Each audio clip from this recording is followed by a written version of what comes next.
મિત્રો આપ જોઈ રહ્યા છો સિટી ક્રાઇમ ન્યૂઝ। હવે જોઈએ અગત્યના સમાચાર। રાજકોટ જિલ્લાના ધોરાજીમાં કોંગ્રેસ દ્વારા અનોખો વિરોધ પ્રદર્શન કર્યો।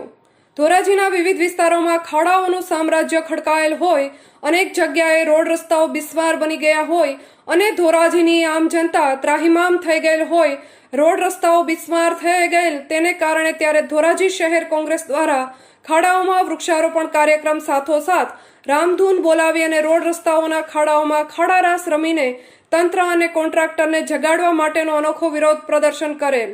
સાથોસાથ ધોરાજી અને બહાર ગામથી લોકોને પડતી મુશ્કેલીઓ, રોડ રસ્તાઓ બિસ્માર હોય તેને લઈ અનોખી રીતે કોંગ્રેસ દ્વારા કાર્યક્રમ કરેલ।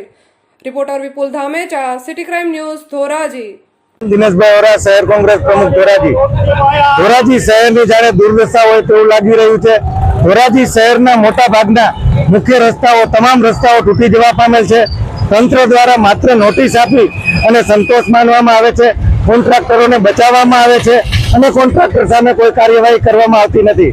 જેથી આજરોજ અમોએ ખાડાઓની અંદર વૃક્ષારોપણ કરી ખાડાની ફરતી બાજુ ગરબા લઈ અને તંત્રની આંખ ઉગાડવાનો પ્રયત્ન કરેલ છે અને પ્રતિકાત્મક કાર્યક્રમ આપેલ છે।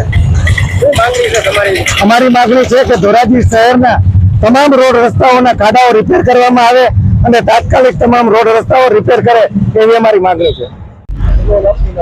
મારું નામ આશીષભાઈ જેઠવા, ધોરાજી યુવા કોંગ્રેસ પ્રમુખ।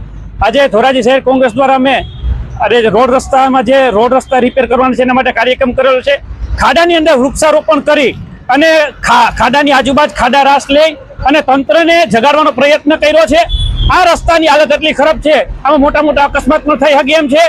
આ રોડ રસ્તા ગેરંટી પીરિયડમાં હોવા છતાં તંત્રને કોન્ટ્રાક્ટરો દ્વારા કટકી મળવાના હોવાને કારણે તંત્ર દ્વારા કોઈ કડક કાર્યવાહી કરવામાં નથી આવતી, માત્ર નોટિસ આપીને સંતોષ બનાવી લે છે।